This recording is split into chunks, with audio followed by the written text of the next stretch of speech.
आज वीर बाल दिवस पर कार्यक्रम आयोजित। सीएम पुष्कर सिंह धामी क्या कुछ कह रहे हैं, आपको सुनाते हैं। क्षेत्र पंचायत संतोषी जी, जिला पंचायत सदस्य चमोली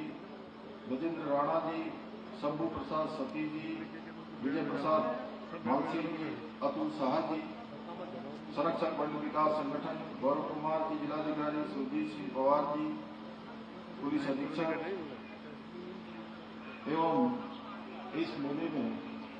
पधारे हुए हमारे सभी जनप्रतिनिधिगण, सभी जिला पंचायत के सदस्य, क्षेत्र पंचायत, ग्राम प्रधानगण और दूर दूर से इसमें प्रतिभाग करने वाले हमारे सभी बड़े बुजुर्ग, पूर्व सैनिक, माताएं, बहनें, नौजवान साथी, सामने हमारे बैठे हुए रघुवीर सिंह जी, गजेंद्र जी और सभी आए हुए हमारे विजय कपरवाण जी समेत सभी हमारे नौजवान युवा साथियों और विभिन्न विभागों से आए हुए सभी अधिकारीगण, सभी कर्मचारीगण, अनेक अनेक जिनके यहाँ पर स्टॉल लगे हुए हैं, ऐसे हमारे सभी स्थानीय उत्पाद बनाने वाले हमारी मातृशक्ति, हमारे भाई, हमारे नौजवान साथी जो मैं देख रहा हूं, जब से मैं यहाँ पहुंचा हूं तब से आपके नारे रुक ही नहीं रहे हैं। ऐसे मेरे सभी युवा साथी, हमारी बहनें जो यहाँ पर शुभ मांगल गीत जिन्होंने यहाँ पहुंचने पर हम सबके समक्ष प्रस्तुत किया, स्वागत गीत गाया और मीडिया के हमारे सभी, मैं सबसे पहले आप सभी का इस ऐतिहासिक बंड विकास और पर्यटन विकास किसान एवं सांस्कृतिक मेले में आप सभी का हृदय से स्वागत करता हूं, आप सबका अभिनंदन करता हूं। और ये मेरा परम सौभाग्य है कि मुझे आज भगवान बद्रीनाथ जी की इस पावन भूमि पर आप सबके बीच में आने का शुभ अवसर प्राप्त हुआ है। और ये सच है कि मैं पहले भी मेले में यहाँ पर आना चाहता था, आप सबसे भेंट करना चाहता था, लेकिन आप सब जानते हैं जब संजोग बनता है, जब भगवान की इच्छा होती है, तभी ये संजोग बनता है। आज मैं समझता हूँ कि भगवान की कृपा आज हुई होगी, आज का दिन तय किया होगा। और सच में यहाँ पर आकर मैं देख रहा हूँ जिस प्रकार का उत्साह, जिस प्रकार का जोश यहाँ मेले में प्रतिभाग करने वाले लोगों में है, सच में ये हमारे उत्तराखंड की आने वाली तस्वीर भी उसका प्रत्यक्ष प्रमाण है। ये ऐतिहासिक मेला बंड पट्टी के नागरिकों का सामूहिक संकल्प और विकास के प्रति उनकी जीवन प्रतिबद्धता का प्रमाण है, जो पिछले 2 दशक से भी अधिक समय से इस क्षेत्र के आर्थिक, सामाजिक और सांस्कृतिक संरक्षण में बहुत महत्वपूर्ण भूमिका निभा रहा है। और इस मेले के माध्यम से किसानों को, कारीगरों को, शिल्पियों को अपने अपने उत्पादों को, हस्तशिल्प और पारंपरिक कला को प्रदर्शित करने का एक बहुत बेहतरीन मंच ये मेला उनको प्रदान करता है। वहीं पर्यटन के और उद्यमिता के प्रोत्साहन और उसके विकास के लिए रोजगार और स्वरोजगार के भी अनेक नए अवसर सर्जित करता है। इस मेले में पौराणिक पांडव नृत्य, जीतू दगड़वाल, रामायण, चक्रव्यूह मंचन एवं महिला रामलीला मंचनों के माध्यम से हमारी जो समृद्ध लोक संस्कृति है उसकी जीवंत झलक इस मेले के माध्यम से हम सबको देखने को मिलती है। साथ ही यहाँ आने वाले लोगों को जो हमारे स्थानीय हस्तशिल्पी हैं, उनके द्वारा जो बनाए गए निर्मित रिंगाल से बने उत्पाद, बुनकरों द्वारा बनाए गए ऊनी वस्त्र और इतनी शानदार टोपी मुझे आज ही यहीं पर जो है भेंट कर सच में। और मैं देख रहा था कि उनके द्वारा एक पंखी भी मुझे दी गई, अभी यहाँ पर भी दी गई। और हमने इसीलिए पूरे राज्य के अंदर एक व्यवस्था बनाई है कि अब जितने भी सरकारी कार्यक्रम होंगे या अन्य कार्यक्रम होंगे, उन सभी कार्यक्रमों में जो स्मृति चिन्ह दिए जाएंगे या जो भी भेंट दी जाएगी वो हमारे यहाँ के बने हुए उत्पादों की ही दी जाएगी। हमारी महिला स्वयं सहायता समूह की बहनों के द्वारा बनाया हुआ दिया जाएगा। और इसके साथ साथ दालें हैं, झंगोड़ा है, कोड़ी है, कोदे का आटा है, ऐसे स्थानीय उत्पादों की खरीदारी भी इस मेले में लोग कर सकते हैं, करते होंगे। इसके साथ ही 7 दिनों तक चलने वाला ये मेला, इसमें हमारी सरकार के भी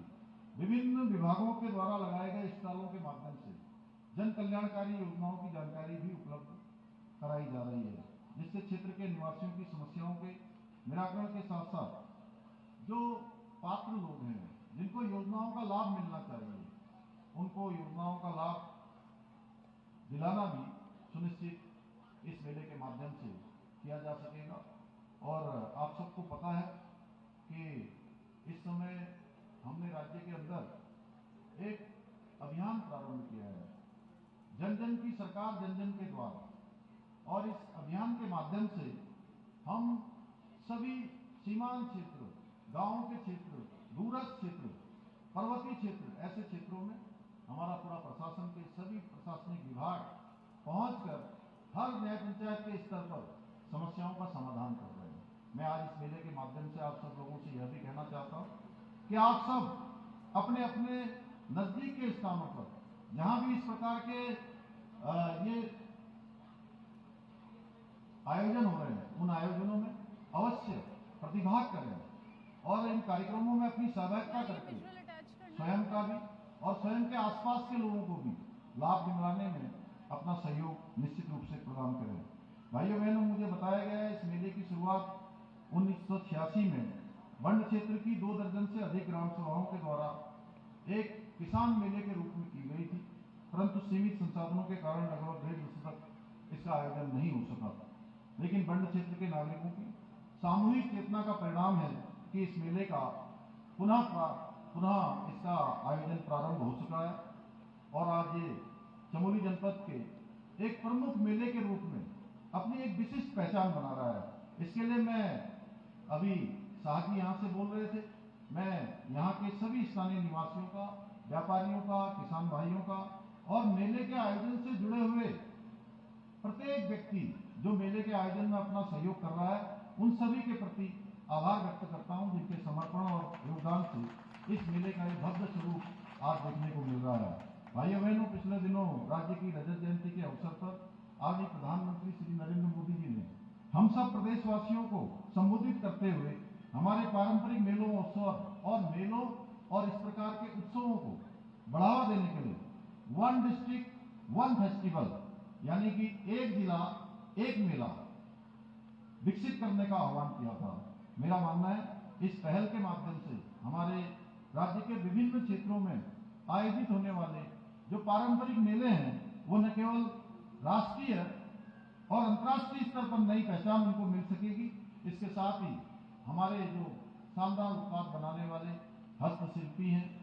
स्थानीय उत्पाद बनाने वाले हैं, लोक कला वाले हैं, पर्यटन को भी एक नई दिशा प्राप्त होगी। भाइयों बहनों, आज आदरणीय प्रधानमंत्री श्री नरेंद्र मोदी जी के नेतृत्व में एक ओर जहां हमारी सांस्कृतिक विरासत को पुनर्जीवित किया जा रहा है, वहीं vocal for local, make in India, made in India जैसी पहलों के माध्यम से हमारे स्थानीय उद्योगों को भी प्रोत्साहित किया जा रहा है। आज जहां हम एक और केदारनाथ धाम में बृहद स्तर पर पुनर्विकास के कार्य कर रहे हैं, वहीं भगवान बद्री विशाल के प्रांगण में भी मास्टर प्लान के अंतर्गत अनेक कार्य संचालित किए जा रहे हैं। इसके साथ ही केंद्र सरकार की सहयोग से गौरी कुंड से केदारनाथ धाम तक और गोविंद घाट से हेमकुंड साहब तक रोपवे परियोजनाओं का निर्माण कार्य भी शीघ्र प्रारंभ होने जा रहा है। आज ऋषिकेश कर्णप्रयाग रेल परियोजना द्वारा पहाड़ों तक रेल पहुंचाने का हमारा वर्षों पुराना हमारा सपना साकार होने जा रहा है और इस रेल लाइन के बनने के बाद न केवल राज्य के सुदूरवर्ती क्षेत्रों तक अच्छी कनेक्टिविटी हो जाएगी, आने जाने का अच्छा साधन बन जाएगा, बल्कि पहाड़ में विकास और समृद्धि को भी और रोजगार को भी कई संभावनाएं नई प्राप्त होंगी। इसके साथ ही आदरणीय प्रधानमंत्री जी के मूल मंत्र समाज में अंतिम व्यक्ति में खड़े व्यक्ति को विकास की मुख्य धारा से जोड़ने का भी प्रयास किया जा रहा है। अंत्योदय के सिद्धांत को आत्मसात करते हुए जिसके अंतर्गत आज जनधन योजना, उज्ज्वला योजना, पीएम आवास योजना, मुफ्त राशन योजना, आयुष्मान योजना जैसी अनेक कल्याणकारी योजनाओं का लाभ प्रदेश के लाखों नागरिकों को मिल रहा है। भाइयों बहनों, अगर मैं चमोली जनपद की बात करूं तो प्रधानमंत्री आवास योजना के अंतर्गत ग्रामीण क्षेत्र में 6,251 आवासों का निर्माण किया गया है। साथ ही 14,000 से अधिक नए आवासों का सर्वे का काम पूरा हो चुका है, जिनका कार्य भी बहुत जल्दी चमोली जनपद के निवासियों को मिलेगा। इसके अलावा चमोली जनपद में 13.5